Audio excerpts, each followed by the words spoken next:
കുട്ടികളും കുട്ടികളുടെ കൂട്ടുകെട്ടുകളും അവരുടെ ചിന്തകളും ഇതൊക്കെ എങ്ങനെയാണോ എന്തോ എന്നുള്ളത് പലപ്പോഴും മാതാപിതാക്കൾക്ക് ഒരു ആശങ്ക ഉണ്ടാക്കുന്ന കാര്യമാണ്. ആരൊക്കെയാണ് നമ്മുടെ കുഞ്ഞുങ്ങളുടെ കൂട്ടുകാർ? എവിടെ നിന്നൊക്കെയാണ് അവർക്ക് സാധാരണ കൂട്ടുകാരെ കിട്ടുന്നത്? ഇതെങ്ങനെയാണ് നമുക്ക് നിരീക്ഷിക്കാൻ പറ്റുന്നത്? ഇത് നമ്മൾ വളരെ സീരിയസ് ആയി ചിന്തിക്കുകയും കുട്ടികളോട് ഇതിനെക്കുറിച്ച് ഡിസ്കസ് ചെയ്യേണ്ടുന്ന ആവശ്യങ്ങളുണ്ട്.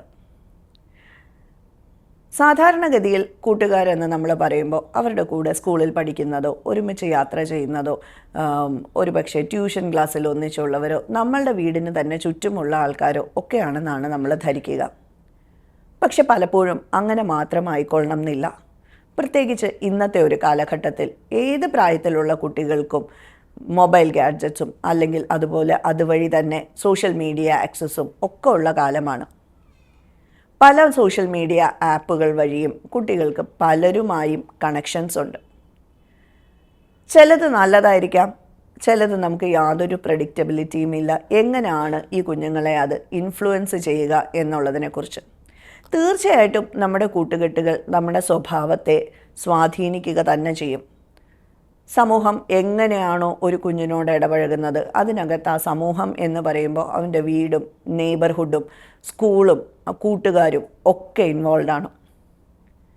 ഇത് ആ കുഞ്ഞിൻ്റെ പെരുമാറ്റത്തിനെയും അവൻ്റെ പേഴ്സണാലിറ്റി ഡെവലപ്മെൻറ്റിനെയും ഒക്കെ ഇൻഫ്ലുവൻസ് ചെയ്യുന്ന ഒരു കാര്യമാണ്.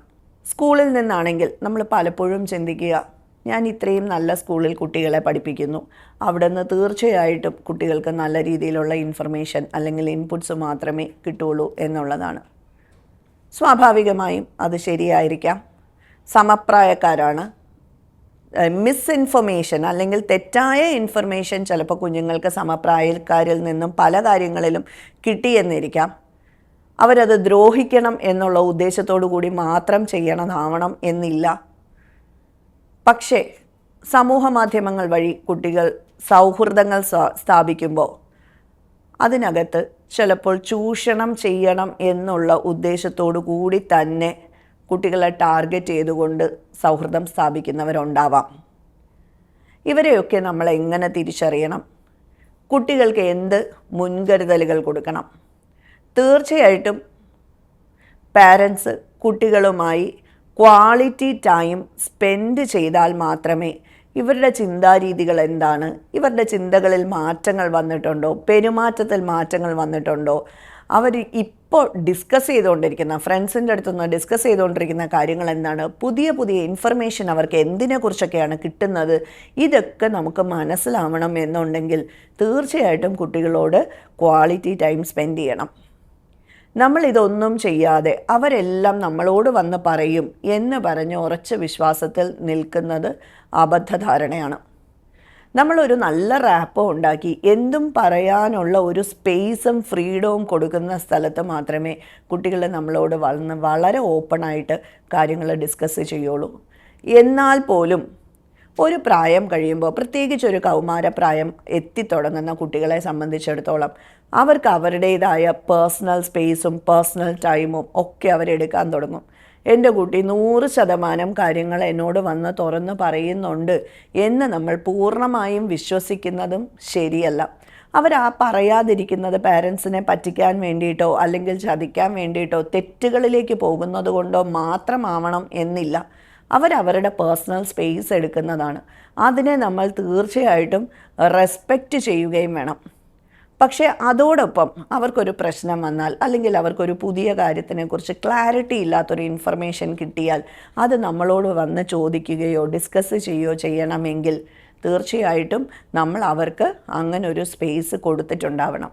ഇത് എന്ന് മുതലാണ് കൊടുക്കേണ്ടത്? ഏറ്റവും ചെറിയ പ്രായം മുതൽ തന്നെ കുട്ടികളുടെ കൂടെ ഇരുന്ന് വർത്തമാനം പറഞ്ഞ് അവരുടെ സ്കൂളിലെ വിശേഷങ്ങൾ പറഞ്ഞ്, പലപ്പോഴും സ്കൂളിലെ വിശേഷങ്ങൾ പറയണം എന്ന് പറയുമ്പോൾ ചോദ്യം ചെയ്യലുകളിലേക്കാണ് സാധാരണ പാരൻസ് കുട്ടികളുമായിട്ട് ഇൻ്ററാക്റ്റ് ചെയ്യുക. അങ്ങനെ ഒരു ചോദ്യം ചെയ്യൽ പ്രോസസ്സിലാണ് നമ്മൾ പോകുന്നതെങ്കിൽ ആ പ്രോസസ്സ് മാറ്റണം. ഒരു ഡിസ്കഷൻ ആയിരിക്കണം അവിടെ നടക്കേണ്ടുന്നത്. കാര്യം ചോദ്യം ചെയ്യൽ എന്ന് പറയുമ്പോൾ എപ്പോഴും കുഞ്ഞുങ്ങളുടെ മനസ്സിൽ വരുന്നത് ഞാൻ എന്തോ തെറ്റ് ചെയ്തിട്ടാണ് എന്നോട് ഇതെല്ലാം ചോദിക്കുന്നത് എന്നുള്ളതാണ്. അവിടെ കുട്ടികൾ അത് കവറപ്പ് ചെയ്യാനായിട്ട് ശ്രമിക്കും.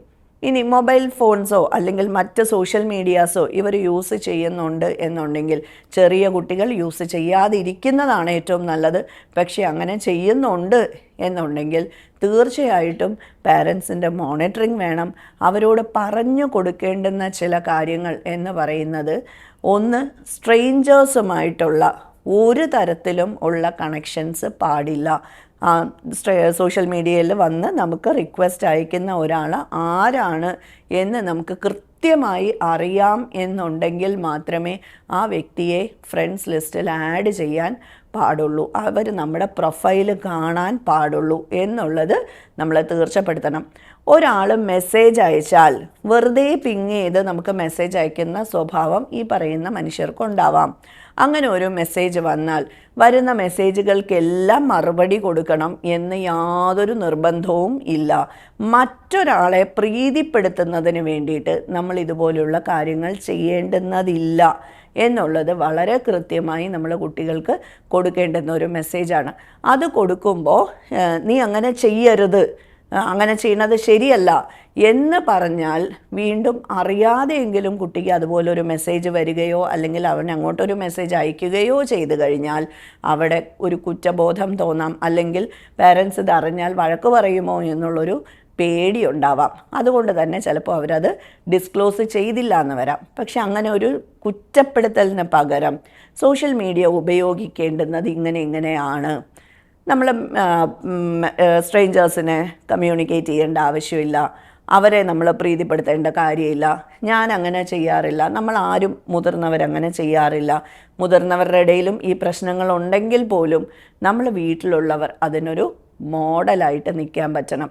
നമുക്കൊരു മെസ്സേജ് വന്നാൽ ഉടനെ അതെടുത്ത് റിപ്ലൈ ചെയ്യണം. നോട്ട് നെസസറി, സമാധാനപരമായിട്ട് റിപ്ലൈ ചെയ്താൽ മതി. പലപ്പോഴും മെസ്സേജസ് എന്ന് പറയുന്നത് സമാധാനമായി കണ്ടാൽ മതി എന്നുള്ള സമയത്താണ് നമ്മൾ ഒരാൾക്ക് മെസ്സേജ് അയക്കുക. അർജൻസി ആണ് എന്നുണ്ടെങ്കിൽ അത് ഒരിക്കലും ഒരു മെസ്സേജ് ആവില്ല, അത് കോൾ ആവാനേ സാധ്യതയുള്ളൂ നോർമൽ കണ്ടീഷൻസിൽ. സോ ഈ മെസ്സേജസിന് റിപ്ലൈ ചെയ്യുന്നത് ഒരു അത്യാവശ്യവുമുള്ള കാര്യമല്ല എന്നുള്ളത് നമ്മൾ കുട്ടികൾക്ക് പറഞ്ഞ് മനസ്സിലാക്കി കൊടുക്കണം. നമ്മളൊരു പോസ്റ്റ് ഇട്ടാൽ, ഒരു ഫോട്ടോ പോസ്റ്റ് ചെയ്താൽ അല്ലെങ്കിൽ ഒരു പോസ്റ്റ് ഇട്ടാൽ അതിന് എത്ര ലൈക്ക് കിട്ടുന്നു എന്ന് പറഞ്ഞ് ഈ ലൈക്കുകളുടെ എണ്ണം കൂട്ടാൻ വേണ്ടിയിട്ട് ഇവർ പലരോടും ചാറ്റ് ചെയ്യുകയും അല്ലെങ്കിൽ പ്രൊഫൈൽസ് ഷെയർ ചെയ്യുകയും അവരെ ഫോളോ ചെയ്യുകയും ഒക്കെ ചെയ്യുന്ന ഒരു രീതിയുണ്ട്. അതിനകത്തും കാര്യമില്ല.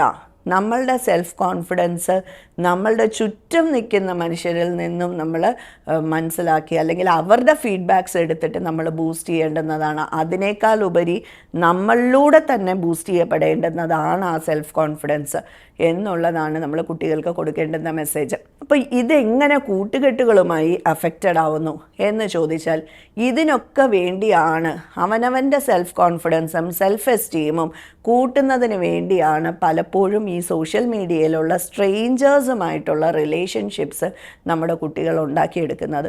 അപ്പോൾ ഈ നമ്മളുടെ കുടുംബത്തിനകത്ത് കുട്ടികൾ ഇൻ്ററാക്ട് ചെയ്യുന്ന വ്യക്തികൾ എത്രത്തോളം ഇവരുടെ സെൽഫ് കോൺഫിഡൻസും സെൽഫ് എസ്റ്റീമും ബൂസ്റ്റ് ചെയ്യുന്ന തരത്തിലേക്ക് ഇൻ്ററാക്റ്റ് ചെയ്യുന്നുണ്ട് എന്ന് നമ്മളൊരു സെൽഫ് ഇവാലുവേഷൻ വെക്കുന്നത് ഓരോ പാരൻസിനും നല്ലതായിരിക്കും. ഫൈനലി നമ്മൾ തന്നെയായിരിക്കണം നമ്മുടെ കുഞ്ഞിൻ്റെ റോൾ മോഡൽ എന്ന് പറയുന്നത്. അടുത്ത വീട്ടിലെ ഒരു വ്യക്തിയെ കണ്ടു പഠിക്കൂ എന്ന് പറയുന്നതിന് പകരം ഞാൻ ചെയ്യുന്നത് നോക്കൂ അല്ലെങ്കിൽ എന്നെ കണ്ടു പഠിക്കൂ എന്ന് ഓരോ പാരൻറ്റിനും കോൺഫിഡൻ്റായിട്ട് ഒരു കുട്ടിയോട് പറയാൻ പറ്റണം. സോ ഇങ്ങനെയുള്ള കാര്യങ്ങൾ നമ്മൾ ചെയ്യുകയാണ് എന്നുണ്ടെങ്കിൽ, അവരുമായി നല്ലൊരു റാപ്പോ ബിൽഡ് ചെയ്യുകയാണ് എന്നുണ്ടെങ്കിൽ അവർ ഈ സ്ട്രേഞ്ചേഴ്സുമായിട്ടുള്ള കണക്ഷൻസിലേക്കും കൂട്ടുകെട്ടുകളിലേക്കും പോകുന്നത് നമുക്ക് ഒരു പരിധി വരെ തടയാൻ പറ്റുന്ന കാര്യമാണ്. ഇനി കുട്ടികളുടെ സ്കൂളിൽ കൂടെ പഠിക്കുന്ന അല്ലെങ്കിൽ അയൽവക്കത്തുള്ള ഇവർ ഒരുമിച്ച് യാത്ര ചെയ്യുമ്പോഴുള്ള കൂട്ടുകെട്ടുകളെക്കുറിച്ചും നമ്മൾ അറിഞ്ഞിരിക്കണം. കുട്ടികളുടെ സുഹൃത്തുക്കളുമായി ആസ് പാരൻസ് നമുക്കൊരു കണക്ഷൻ ഉണ്ടാക്കാൻ പറ്റണം. അവരെ ഇടയ്ക്ക് വീട്ടിലേക്ക് വിളിക്കുക അല്ലെങ്കിൽ സ്കൂളിൽ പോകുമ്പോൾ അവരെയും കൂടെ കാണുക, അങ്ങനെയുള്ള രീതിയിൽ ഒരു ഇൻഫോർമൽ കണക്ഷൻ നമ്മളുടെ കുട്ടികളുടെ കൂട്ടുകാരുമായി പാരൻസും സൂക്ഷിക്കുകയാണെങ്കിൽ ഇവരൊക്കെ ഏത് തലങ്ങളിൽ നിൽക്കുന്നവരാണെന്നും എന്തൊക്കെയാണ് ഇവരുടെ രീതികളെന്നും നമുക്ക് മനസ്സിലാക്കാനായിട്ട് കഴിയും. അതുവഴി നമുക്ക് പല കാര്യങ്ങളും തിരുത്തേണ്ടടുത്ത് തിരുത്താനും അവരിൽ നിന്ന് പഠിക്കേണ്ടുന്നത് പഠിക്കാനും നമ്മളെ സഹായിക്കും.